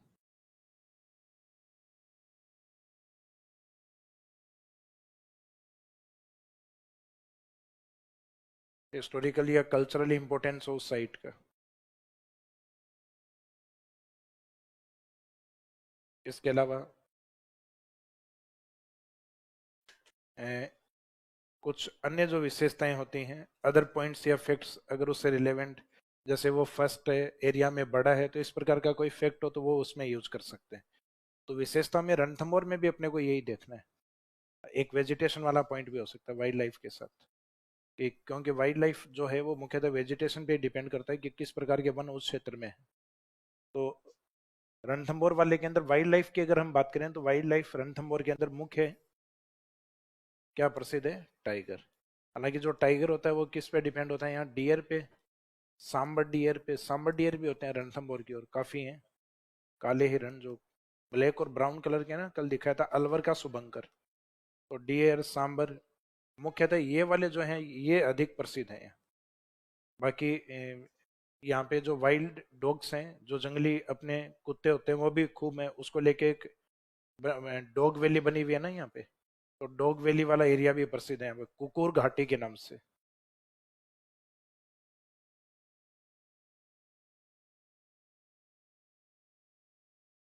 ये मैंने लिखवाया भी था, डॉग वैली। राजस्थान की कुछ प्रमुख वैली लिखवाई थी, जिसमें दो तो जयपुर में लिखवाई थी इंपॉर्टेंट। कौन सी थी? मंकी वैली और बटरफ्लाई वैली, और डॉग वैली सवाई माधोपुर। तो इसमें वाइल्ड लाइफ के लिए इसमें लिख सकते हो कि रणथंभौर है लैंड ऑफ टाइगर कहा जाता है, बाघों की भूमि कहा जाता है। कि रणथंभौर को लैंड ऑफ टाइगर कहा जाता है क्योंकि यहाँ बाघों की संख्या सर्वाधिक है। फिर उसमें कुछ प्रसिद्ध बाघों के नाम बता सकते हो, और फिर अदर जो वाइल्ड लाइफ है उसमें इन जीवों के नाम लिख सकते हो कि इसमें हिरण है, सांबर है, बंदर है, श्रप है। तो ये तो सामान्य से जीव हैं। कोई बंदर वगैरह आप देखो राजस्थान के लगभग सभी अभ्यारण्यों में मिल जाएंगे, जो अरावली और अरावली के ईस्ट में है लगभग उन सब में मिल जाएंगे। सांप एक सामान्य जीव है, सांप हुआ, गिलहरी हुआ, तो ये तो सामान्य सभी में लिख सकते हो आप। लेकिन कुछ स्पेसिफिक है तो स्पेसिफिक में इसका टाइगर। तो ये लैंड ऑफ टाइगर के नाम से प्रसिद्ध है, जहाँ कुछ टाइगर और टाइग्रेस के नाम अगर आपको याद हो, जैसे T16, जिसको मछली बागेन भी कहा जाता है, क्वीन ऑफ रणथंभौर भी कहा जाता है, क्रोकोडाइल किलर के नाम से भी जाना जाता है। और T16 के अलावा इसमें T24 प्रसिद्ध बाघ रह चुका है, जिसपे इसकी डेथ हो चुकी है। हालांकि डेथ दोनों की हो चुकी है, T24 की भी हो चुकी है, T16 की भी हो चुकी है। और इन्हीं की फैमिली में लंबे टाइम से कैंसर से जूझ रही थी एक बाघिन, एरो हेड, जिसके माथे के ऊपर एरो का चिन्ह था, एक तीर का निशान था। इस कारण उसको एरो हेड के नाम से, एरो यानी तीर और हेड यानी सिर। तो सिर जो अभी डेथ हुई थी ना कुछ समय पहले, शायद महीना भर हो गया है, तो एरो हेड भी यहाँ की प्रसिद्ध, और अपनी डेथ से लगभग 13-14 साल की उम्र में डेथ हुई है। हालांकि स्टार्टिंग से डिटेक्ट हो गया था कैंसर, लेकिन डॉक्टरों ने अच्छे प्रयास के साथ उसको जीवित रखा ताकि वो अपने बच्चों को पाल पाए, उनको शिकार करवा सके। और उसके बाद में जैसे डेथ हुई उससे भी लगभग 8-10 दिन पहले और एक मगरमच्छ का शिकार किया था, काफी ज्यादा वायरल हुआ था वो वीडियो भी। इसमें तो नहीं मिलेगा, लोगों के पास ही था, इस पे शायद यूट्यूब पे नहीं डला हुआ है, तो आप ढूंढ लेना। तो इसमें एक प्रसिद्ध बाघिन एरोहेड भी है,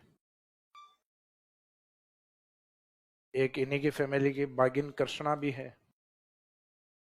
तो ऐसे कुछ प्रसिद्ध बाघिनों के नाम इसमें आप लिख सकते हो। एक अभी जो अटैक वगैरह किया था ना बाघ, कौन सी T130 था क्या, कौन सी थी एक, अवनी थी क्या?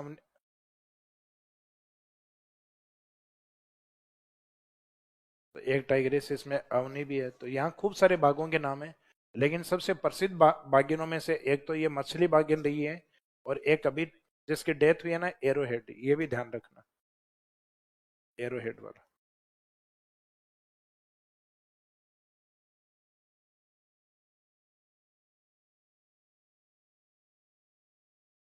एरोहेड।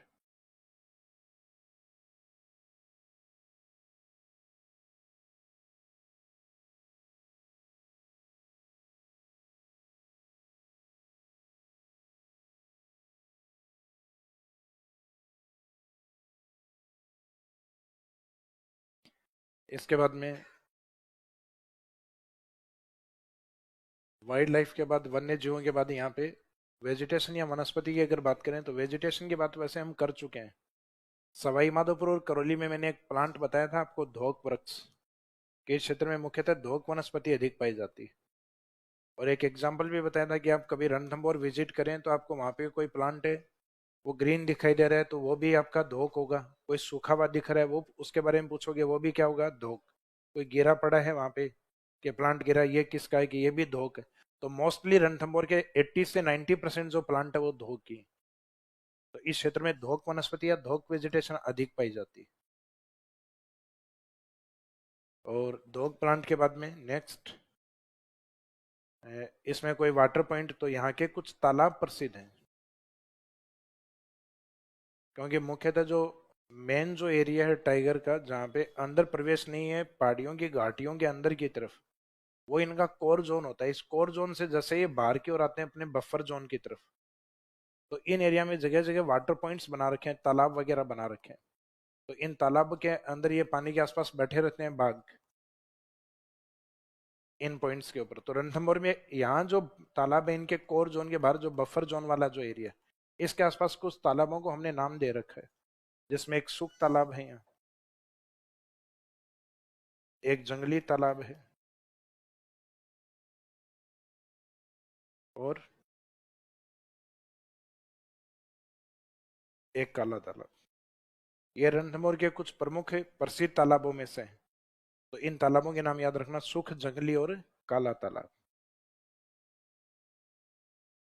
और उसके बाद में कुछ धार्मिक साइट अगर हम बात करें तो इसमें त्रिनेत्र गणेश मंदिर, और ये कल्चरल साइट में से है। और एक कल्चरल साइट त्रिनेत्र गणेश मंदिर से जैसे ही नीचे आते हैं तो आगे एक जोगी महल और बना हुआ इसी के अंदर।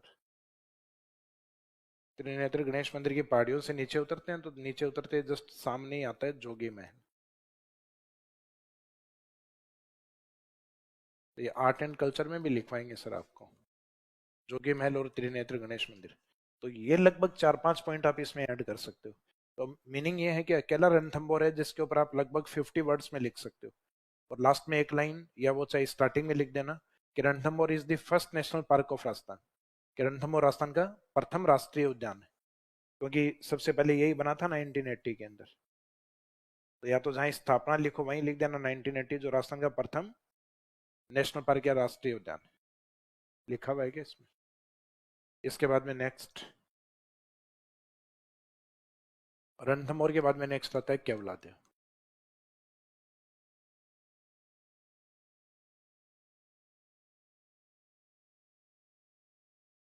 तो Keoladeo national park is situated in Bharatpur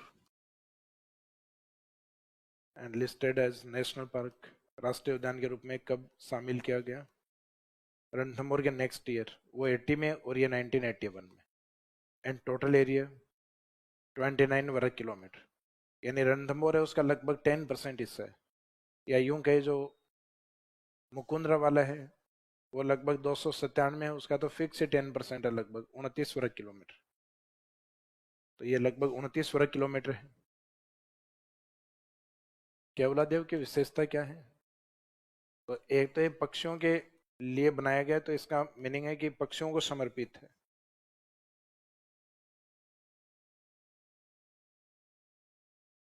ये पैराडाइज ऑफ बर्ड्स,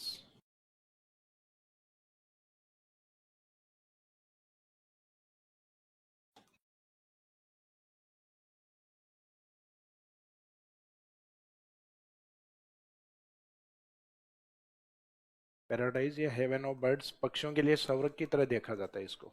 एक फॉरेनर है जिन्होंने इसके ऊपर एक बुक लिखी हुई है इसी नाम से, ये पैराडाइज ऑफ बर्ड्स के नाम से। तो इस कहानी इसमें ये टाइटल आया हुआ है कि पक्षियों के स्वर्ग के रूप में देखा जाता है, जहाँ पक्षियों की संख्या काफी ज्यादा होती है, पक्षियों के लिए सुविधाएं काफी बेटर है। निकटतम इसके बाणगंगा के ऊपर एक डैम और बना हुआ है, अजान डैम। तो पानी की जो सप्लाई होती है वो इसको अजान से होती है, और अजान में जब पानी की कमी होती है तो उसको पानी सप्लाई दो जगह से आती है, पांचना डैम से और यमुना लिंक कैनाल से। वो लिखवाए हुए हैं, दो दो जगह लिखवाए हुआ आपको। तो एक तो ये टाइटल इसको मिला हुआ है। अब इस टाइटल के तहत इसमें आने वाले जो प्रमुख पक्षी हैं उनमें से साइबेरियन सारस, ये साइबेरियन सारस है, इसका जो टाइम पीरियड होता है वो मुख्यतः शीत ऋतु में आता है, विंटर सीजन का टाइम पीरियड होता है। तो इस साइबेरिया में विंटर सीजन में जो सर्दियां वो काफी काफी बढ़ जाती हैं, तो ये पक्षी इस साइड में आके ब्रीडिंग करके फिर वापस लौटता है। यानी आते दो हैं और निकलते हो सकता है 4 या 5 है वापस, कहीं आते ही यहाँ बाद में परिवार बढ़ जाता है, मुख्यतः ब्रीडिंग और अनुकूल मौसम या जलवायु के कारण इधर आते हैं। तो ये साइबेरिया सारस के लिए।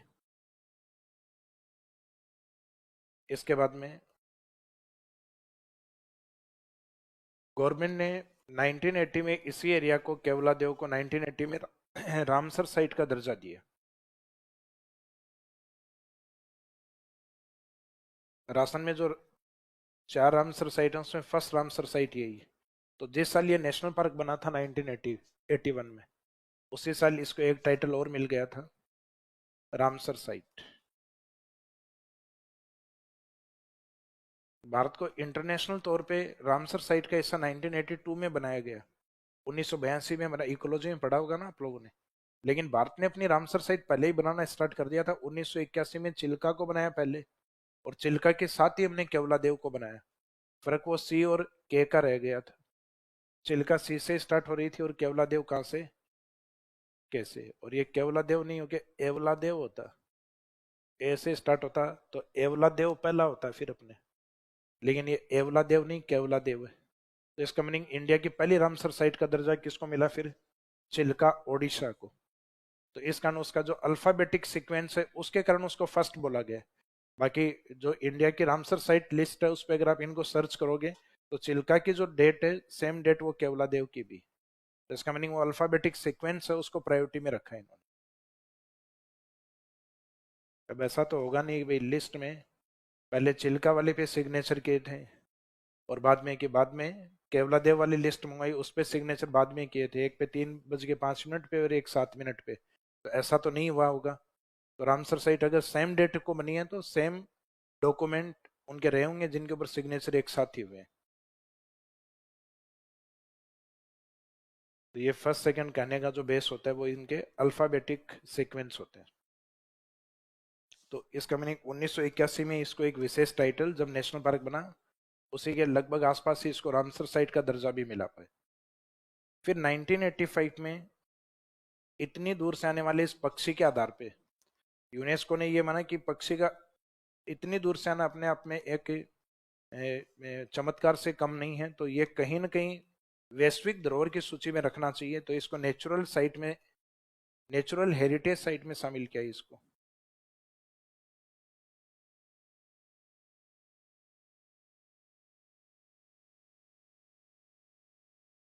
तो ये यूनेस्को की नेचुरल हेरिटेज प्राकृतिक विरासत स्थलों में इसको शामिल किया गया 1985।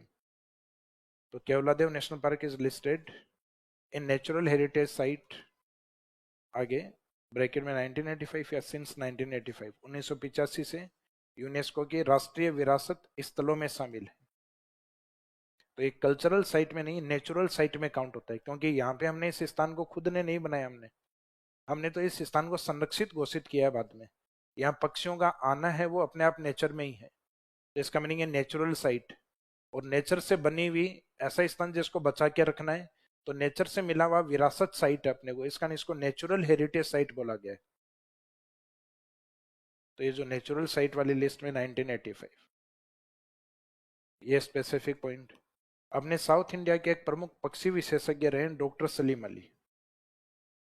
उनके समय में लगभग भारत के जितने भी प्रमुख नेशनल पार्क और सेंचुरी जहाँ पे पक्षियों की संख्या अधिक थी उन सब में इनकी ड्यूटी रही हुई है डॉक्टर सलीम अली की।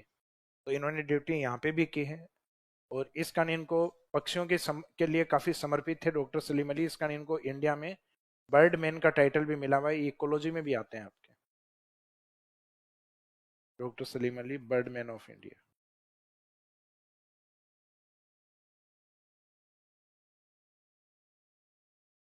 यानी जिस व्यक्तित्व ने जिस सेक्टर में काम किया है उसके आगे टाइटल वो लगा। जैसे कैलाश सांखला जी के टाइटल लगता है ना टाइगर मैन ऑफ इंडिया। जैसे डॉक्टर वर्गीज कुरियन ने श्वेत क्रांति के अंदर दुग्ध उत्पादन को बढ़ाने के लिए जिसको अमूल बॉय भी कहा जाता है और मिल्क मैन भी कहा जाता है। इसका मीनिंग भारत में जिन्होंने दूध की क्रांति लाई उस व्यक्ति को टाइटल दिया जाता है milkman doctor Verghese Kurien. Meaning जिस व्यक्ति ने जिस सेक्टर में काम किया, जिसके लिए काम किया, वो टाइटल उसको मिलता है। तो इनका काम मुख्यतः पक्षियों के डॉक्टर होने के कारण इनको बर्ड मैन ऑफ इंडिया, यानी पक्षियों के डॉक्टर तो और भी हुए होंगे लेकिन उनकी फेम ऐसी नहीं थी जैसे डॉक्टर सलीम अली की फेम थी, इसका टाइटल इनको मिला है। तो यहाँ पे अपने जो 4-5 पॉइंट है इनको याद रखना।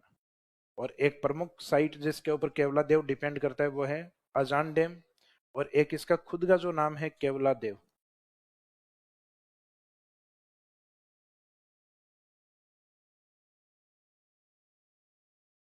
केवला देव, lord Shiva temple is also situated in Keoladeo national park. कि केवला देव जो नेशनल पार्क का जो नाम है वो इसलिए है क्योंकि वहां मंदिर बना हुआ है केवला देव, भगवान शिव मंदिर है।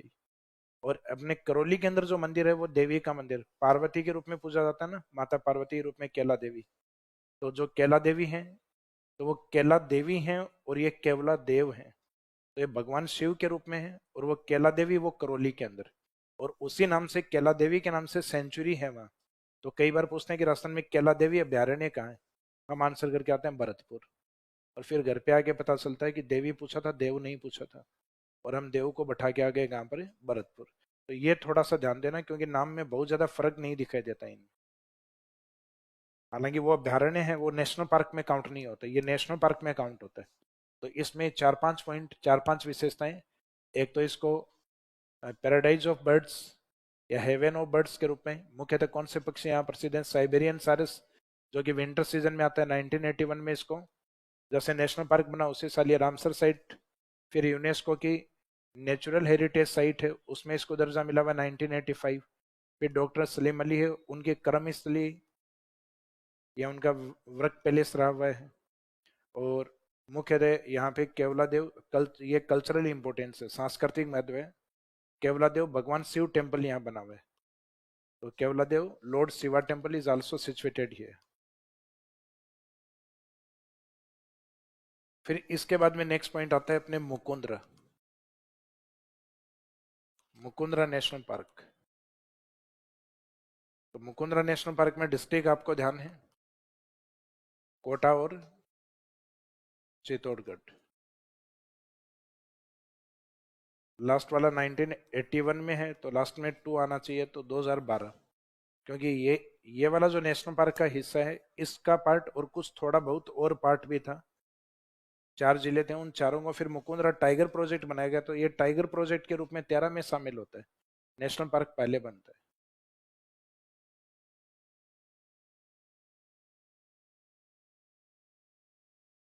इसका जो एरिया है पहले 200 के आसपास था, 297 के आसपास, 297.62 वर्ग किलोमीटर एरिया है। और इसकी जो करेक्टरिस्टिक्स है विशेषता है, तो विशेषता में एक तो न्यूली एंड लार्जेस्ट, सबसे नया और बड़ा भी है वर्तमान में, नवीनतम राजस्थान के अकॉर्डिंग है, राजस्थान में नवीनतम एवं सबसे बड़ा नेशनल पार्क। तो एक विशेषता तो इसमें यह हो गई। फिर अभी आपको बताया कि ये टाइगर प्रोजेक्ट में भी शामिल हुआ था, तो part of tiger project bracket में लिख सकते हो 2013, ये बाघ परियोजना का हिस्सा है 2013 से। तो टाइगर प्रोजेक्ट में यहाँ चलाया गया, हालांकि टाइगर प्रोजेक्ट इसके बाहर भी चलता है लेकिन चलता मुकुंदरा के नाम से ही है वो। तो टाइगर प्रोजेक्ट 2013। इसके बाद में यहाँ पे प्रमुख एक पक्षी है गागरोनी पैरट, गागरोनी तोता। कल जो छोटा सा एक वीडियो भी दिखाया था ना मीटू वाला, गागरोनी पैरट या गागरोनी तोता, ये यहाँ प्रसिद्ध है। एक कोटा वाली साइट पे अबली मिनी का महल आता है, वो इसके अंदर स्थित।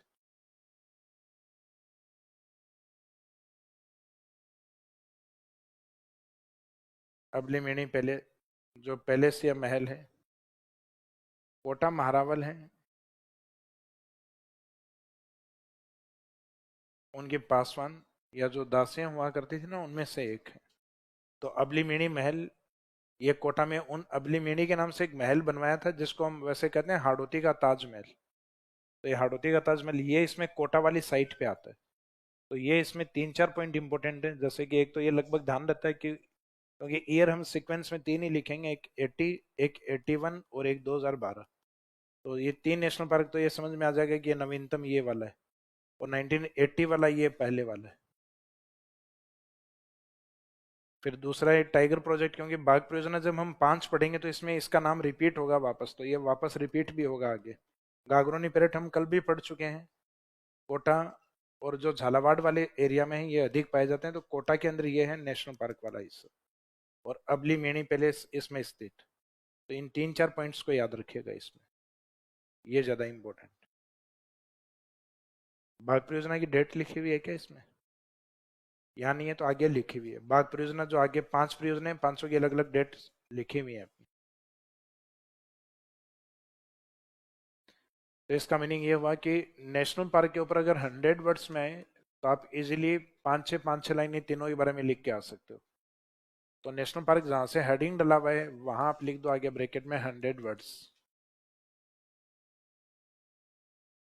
ये नेशनल पार्क जहां से हमने पढ़ना स्टार्ट किया वहां लिख देना 100 वर्ड्स। इसका मीनिंग एग्जाम के अकॉर्डिंग है 100 शब्दों का एक क्वेश्चन तैयार कर लीजिए।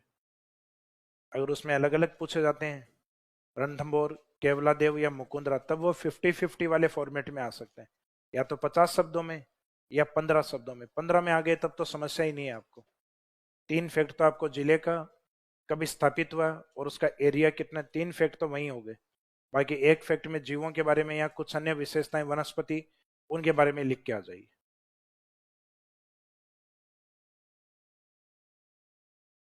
सर राष्ट्रीय उद्यान और अभ्यारण्य में क्या अंतर है? राष्ट्रीय उद्यान जैसे नेशनल शब्द ऐड हो गया ना तो सेंट्रल गवर्नमेंट एथोराइज्ड होते हैं।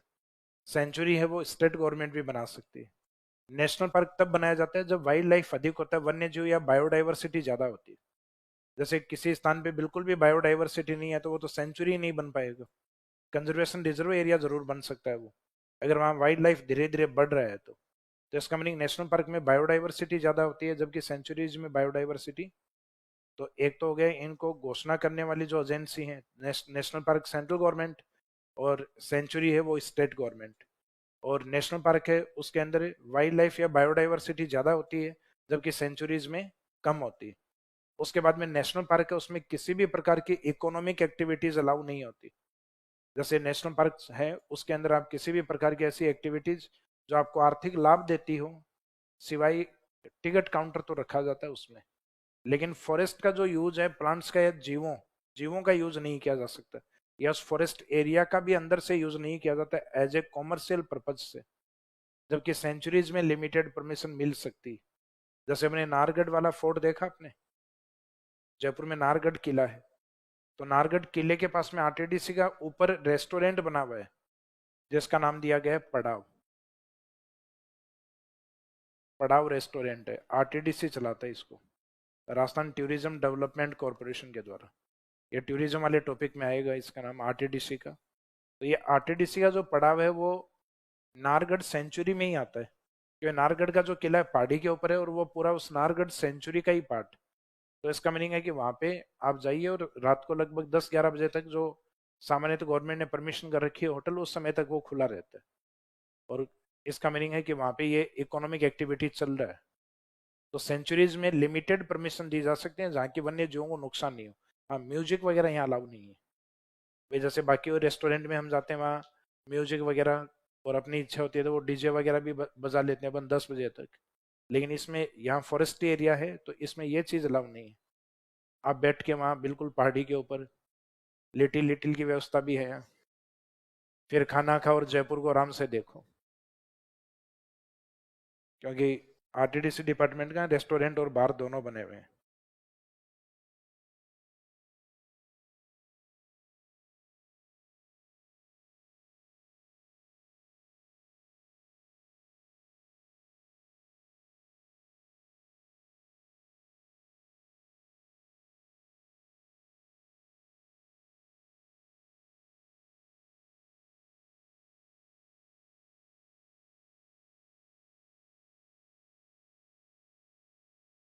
जली को आग कहते हैं, भुजी को राग कहते हैं, जो समोसा नहीं खिलाए उसे विजय सियाग कहते हैं।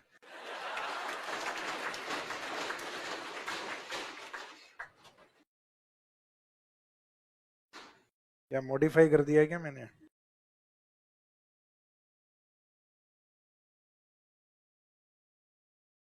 सर सावन चालू हो गए, समोसे खिला दो। देखो सावन के साथ आपको इन चीज़ों की जानकारी होनी चाहिए। जैसे ही बारिश का ये टाइम स्टार्ट हो जाता है ना, तो बाहर की चीज़ें खाना पीना, मांस मदिरा, ये चीज़ें बंद कर दी जाती हैं।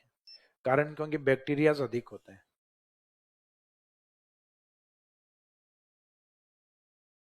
तो धार्मिक रीजन होते हैं इनके पीछे।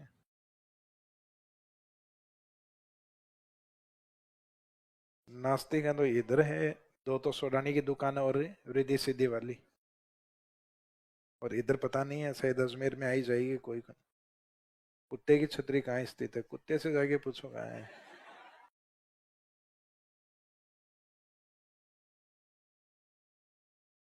ये आर्ट एंड कल्चर के पार्ट है, आपके छतरी वगैरह जो बनी हुई है ना।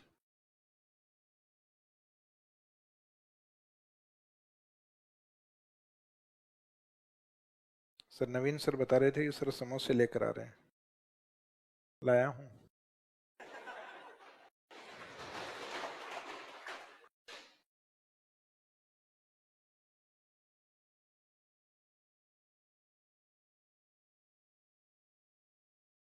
लेकिन समोसे वाली दुकान का एड्रेस लाया हूँ। तो अब अपने सेंचुरीज वाला पार्ट बचा है, एक नेशनल पार्क वाला कंप्लीट हुआ है, अभ्यारण्य।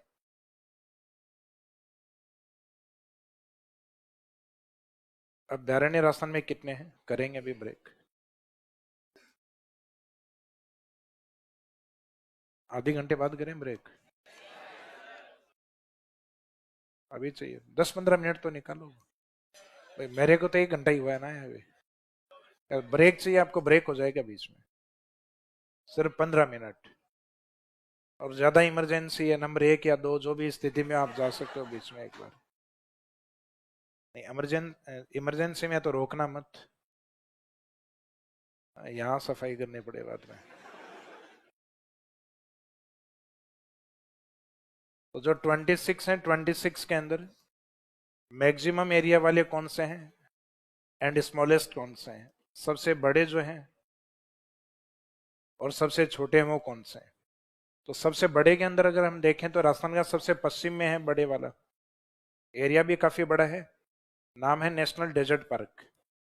नाम नेशनल है लेकिन नेशनल है नहीं है।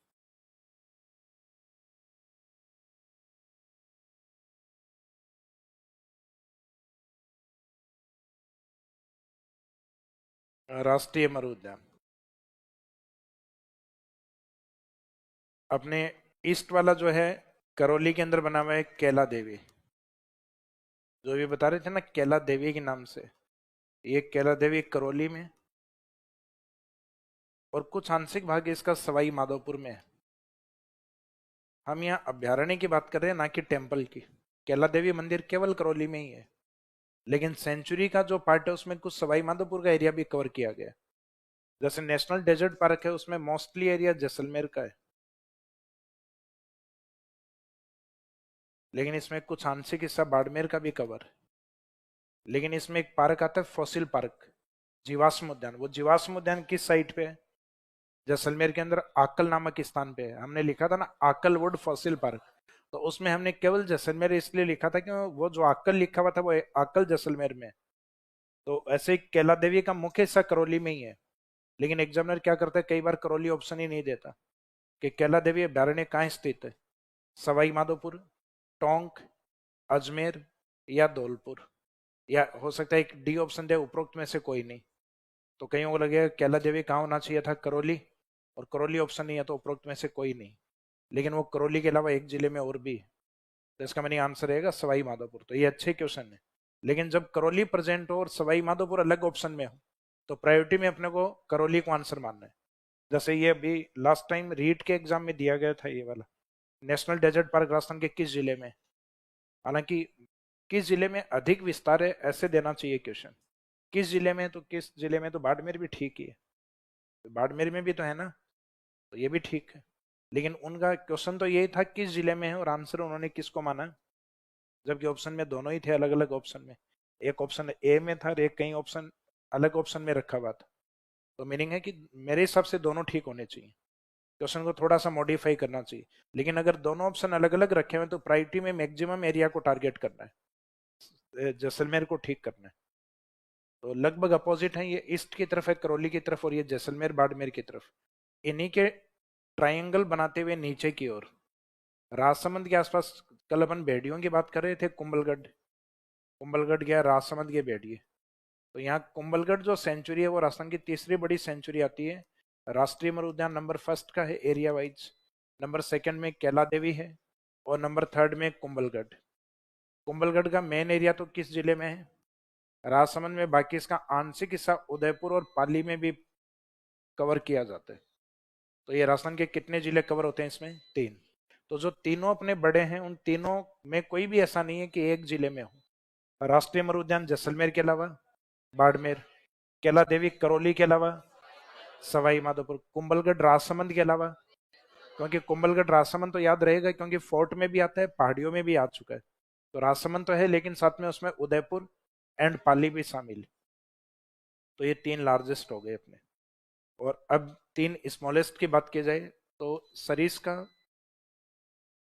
जो अलवर में, उसका एक पार्ट सेपरेट किया गया था, अलग किया गया था सरिस्का ए के नाम से, वापस मिला दिया गया है। लेकिन अगर वो सरिस्का ए के नाम से ही पूछते हैं सिर्फ, मीनिंग सरिस्का ऑप्शन अलग से नहीं देते, सिर्फ सरिस्का ए पूछते हैं, तो सरिस्का के 2 पार्ट हैं, एक तो मेन सरिस्का और एक सरिस्का ए।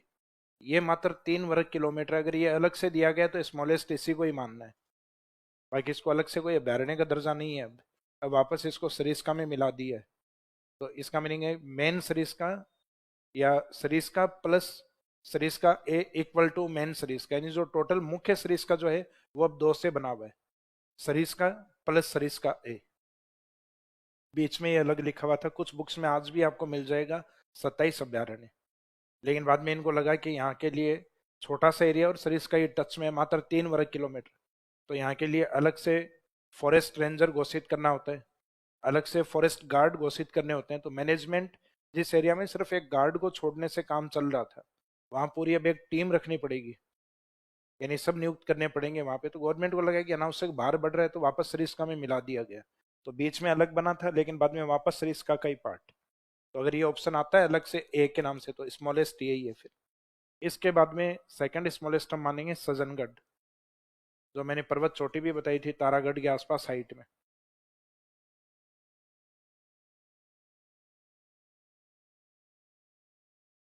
तो ये सजनगढ़,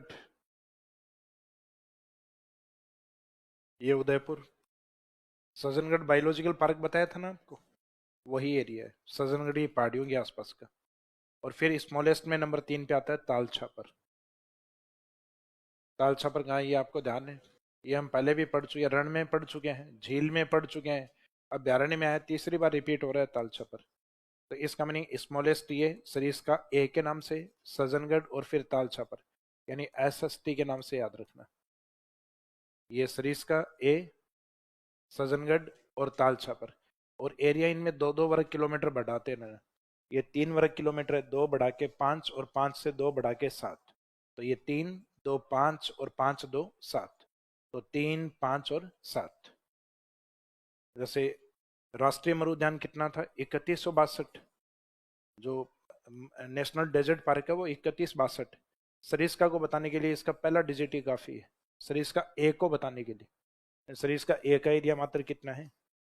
3 वर्ग किलोमीटर। तो ये 3 बड़े और 3 छोटे कम से कम पता होने चाहिए, क्योंकि जो सबसे बड़ा है वो ऑप्शन में देते ही नहीं आजकल, राष्ट्रीय मृग उद्यान नहीं देते।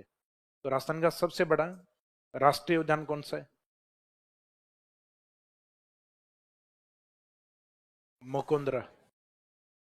क्वेश्चन वापस सुनो, राजस्थान का सबसे बड़ा राष्ट्रीय उद्यान नेशनल पार्क कौन सा है? तो पहले तो ये सोचो नेशनल पार्क हैं कितने? नेशनल पार्क 3 ही है राजस्थान में, और सबसे बड़ा है मुकुंदरा। मुकुंदरा नेशनल पार्क 297 वर्ग किलोमीटर। राजस्थान का सबसे बड़ा सेंचुरी कौन सा है? अभ्यारण्य। तो अभ्यारण्य का मीनिंग हमें आंसर 26 में से देना है। तो 26 में से नेशनल डेजर्ट पार्क NDP, ये नहीं हो तो बाद में कैला देवी, और दोनों ही नहीं हो तो फिर बाद में कुंभलगढ़ आता है ना। कुंभलगढ़, या तो वेस्ट या ईस्ट पार्ट या फिर सदर्न की तरफ, ये वाले 3 triangle, first second third sequence में। और स्मॉलेस्ट में बात की जाए नेशनल पार्क में, राष्ट्रीय उद्यान में, फिर ध्यान से सुनो, नेशनल पार्क में स्मॉलेस्ट की बात की जाए तो नेशनल पार्क का मीनिंग 3 में छोटा कौन है, तो आंसर रहेगा केवलादेव भरतपुर, मात्र 29 वर्ग किलोमीटर। और सबसे छोटा सेंचुरी या अभ्यारण्य कौन सा है, तो अभ्यारण्य का मीनिंग जो 26 यूनिट है उनमें छोटा किसको बताया था, तो सरीस का ए अगर ऑप्शन में है तो ये करना, नहीं है तो फिर आंसर है सज्जनगढ़, और ये दोनों ही नहीं है तो इसका मीनिंग है ताल छापर।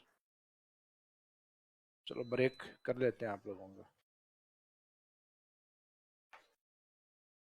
कितने 5:25 पे आ जाओगे?